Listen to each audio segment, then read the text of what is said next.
अगर आप शरीर के स्वाभाविक चक्र पर ध्यान दें तो मंडल नाम की एक चीज होती है। हर 40 से 48 दिनों में सिस्टम एक चक्र से गुजरता है। ऐसे हर चक्र में, प्रत्येक चक्र में 3 दिन ऐसे होते हैं जब आपके शरीर को भोजन की जरूरत नहीं होती।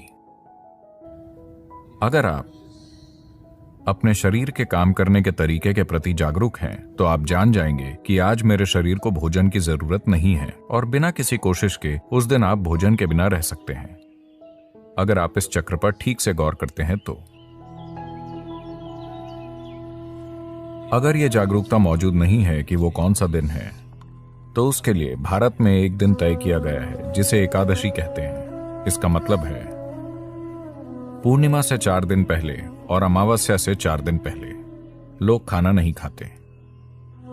वो सुबह उठते हैं, कोई नाश्ता नहीं, कोई लंच नहीं, सूरज डूबने के बाद ही वो एक बार भोजन करते हैं। इसका उद्देश्य है सिस्टम को अपना तालमेल ठीक करने की अनुमति देना। अगर आप ये छुट्टी देते हैं तो यह आपकी सेहत के लिए और आपके शरीर के काम करने के तरीके के लिए बहुत अच्छा होगा, क्योंकि खुद को ठीक करने के लिए सिस्टम को वो समय चाहिए। हर दिन भोजन, ये शरीर के लिए बहुत मेहनत का काम है। इसे थोड़ी छुट्टी दीजिए। अगर आप उपवास नहीं कर पा रहे तो एक दिन आप कुछ हल्का ले सकते हैं, शायद सिर्फ फलों का रस या कुछ और जो सिस्टम के संभालने के लिए ज्यादा हल्का है। निश्चित रूप से आपका शरीर बहुत आभारी होगा। हाँ, हर दिन इसे पके हुए भोजन से लादना अच्छी बात नहीं है। तो इसका आध्यात्मिक महत्व क्या है? क्योंकि ये एक सफाई है। अगर आपका सिस्टम जीवंत नहीं है तो आपको कुछ भी आध्यात्मिक करने की इच्छा नहीं होगी। आप सुस्त महसूस कर रहे हैं। For a meditator, the biggest enemy is sleep. एक ध्यान करने वाले के लिए उसकी सबसे बड़ी दुश्मन नींद है। यहाँ आंखें बंद करके बैठना और पूरी तरह से सतर्क रहना, इसके लिए कुछ और ही चाहिए। ज्यादातर लोगों के लिए अगर वो आंखें बंद करते हैं तो सो जाते हैं। तो यहाँ बंद आंखों के साथ बहुत सतर्क रहते हुए बैठने के लिए शरीर में एक स्तर की जीवंतता की जरूरत होती है। तो इस जीवंतता को पैदा करने के लिए हम इस पर गौर करते हैं कि कैसे खाएं, क्या करें, कितना खाएं, ये सारी चीजें। ये आध्यात्मिक नहीं है, लेकिन इससे सही किस्म का शरीर तैयार होता है।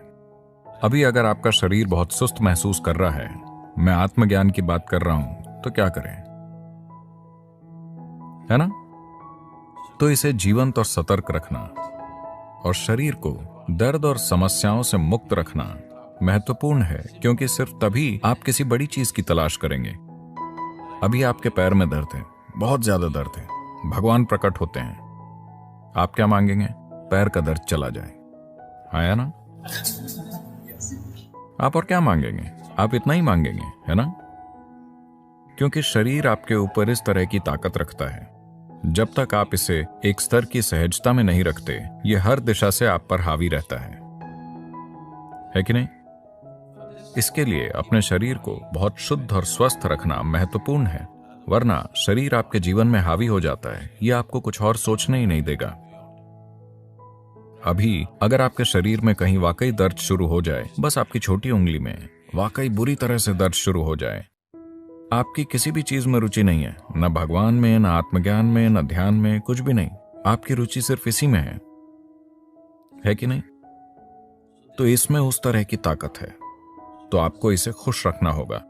सिर्फ तभी ये आपको कुछ और करने देगा, वरना ये आपको कुछ नहीं करने देगा। तो उस संदर्भ में बीच बीच में उपवास रखना, शरीर को छुट्टी देना ताकि वो खुद को ठीक कर सके, अपनी जीवंतता वापस ला सके, ना कि भोजन के साथ सुस्त बन जाए, ये महत्वपूर्ण है। उपवास करने के बजाय अगर आप बस एक भोजन और अगले भोजन के बीच पर्याप्त अंतराल रखते हैं, अगर मैं ये कहता हूं तो आप योग छोड़ देंगे। एक भोजन और अगले भोजन के बीच 8 घंटे का ब्रेक होना चाहिए हमेशा। अगर आपके लिए 8 घंटे संभव नहीं है तो कम से कम 5 घंटे का ब्रेक जरूरी है। खाने से पहले आपको एक स्तर की भूख महसूस होनी चाहिए। भूख लगने से पहले अगर आप सिस्टम में भोजन डालते हैं तो सिस्टम सुस्त बन जाएगा, ये जीवंतता को नहीं जानेगा।